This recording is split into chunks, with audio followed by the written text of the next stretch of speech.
Hey! No, I see. Now, here's another story here featuring a well-known Disney villain. Today's story is The Lion King, Dark and Scary Night.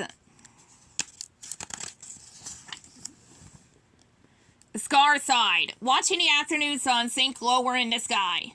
Life just wasn't fair. He should be ruling over the Pride Lands, not his brother, Mufasa. No, see, oh, Scar, someone called in to sing song. It was Mufasa's steward, the Zazu. I bring in a pudding also from the king.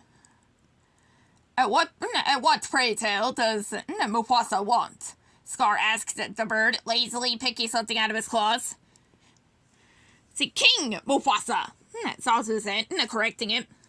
Has decided it is time to prepare Simba for his future reign. He would like everyone to tell him tales of kings past this evening. A family story time, as it were. Scar tensed. If there was anyone he hated more than Mufasa, it was his hairball of a nephew, Simba. If it weren't for him, Scar would be next in line for the throne. Sensing Scar's anger, Zazu made a quick exit. Story time begins promptly at sundown, he called. Scar leaped up, growling. What could be worse than being forced to entertain his nephew with a bedtime story? Unless... Scar grinned as a positively wicked idea began to creep its way into his mind.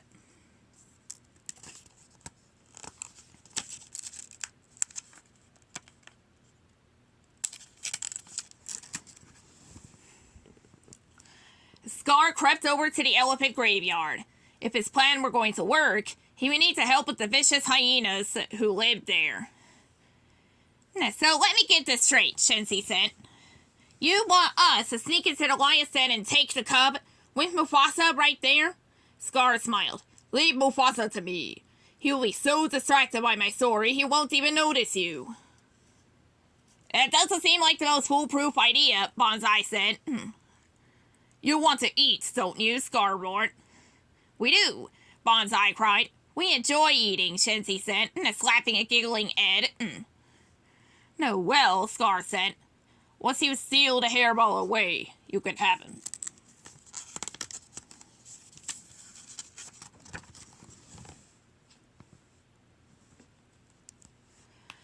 Let's see. By the time Scar and his 3 hyenas reached the Pride Lands, night had fallen. Now remember, Scar growled, listen closely to my story. Now, I will let you know when and how to strike. Before the hyenas could reply, they heard the sound of voices coming toward them. Go, Scar whispered as he spotted Mufasa and Simba rounding the corner.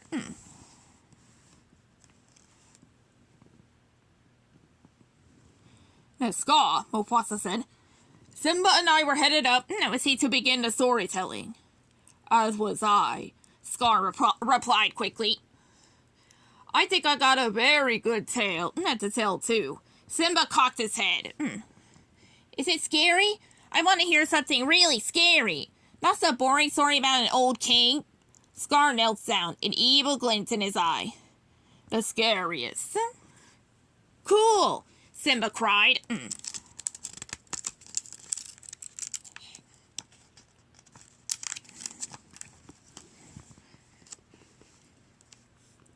Now, Scar took a deep breath and began. Once upon a time, there lived a foolish king with many enemies. Scar glared down at Simba, who was hanging on his every word. One night, the king decided to host a gathering. He invited animals from far and wide. This pleased the king's enemies. They knew the king would be distracted by his guests. This was their chance. The king's enemies invited some mighty elephants to the gathering.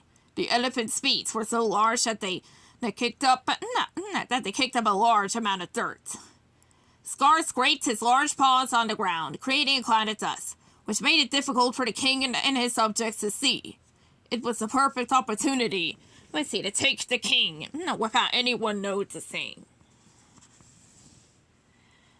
Hearing their cue, the hyenas snuck toward the distracted lions, who were squinting at Scar through the haze. They had almost reached Simba when... Now Simba sneezed, diverting everyone's attention to him. The hyena sprinted out of sight. Now, perhaps that's enough dust, Scar, Mufasa advised. Of course, Scar drawled, his eyes darkening.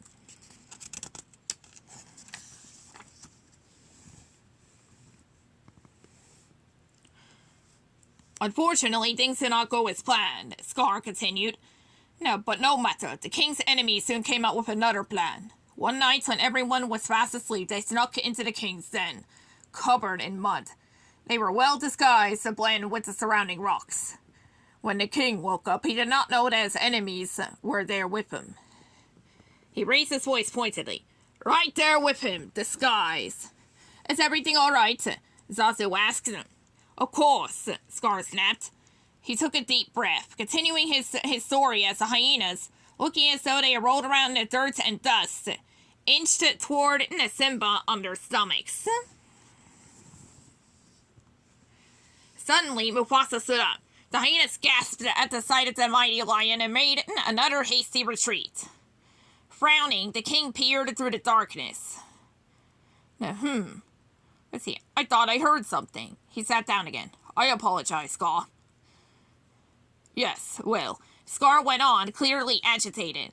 The enemy's second idea is to sabotage the king did not work either. So they had to resort to their third and final plan.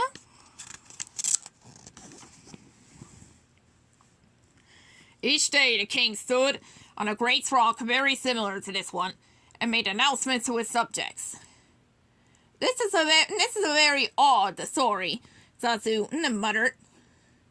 And so his enemies gathered at the base of the rock. Scar continued, ignoring the bird. They climbed up one another until they reached a great height. Until the enemy at the top was just high enough to reach the king's paws. And then Scar pounced. Scar paused as the hyenas climbed up, to reach the space just beneath Simba. They pounced on the king. Scar bellowed. The lions were startled, but Scar's outcry had also scared the hyenas. The three hyenas tumbled down to face the Pride Rock. Out of the corner of his eye, Scar saw the dazed and bruised hyenas shuffle back toward the elephant graveyard. He sighed. What happened next? Simba asked. Then the king swatted the enemies away, Scar said. The end. Simba looked disappointed. Uncle Scar, he said. That was a nice story, but maybe next time you can make it scarier. The end.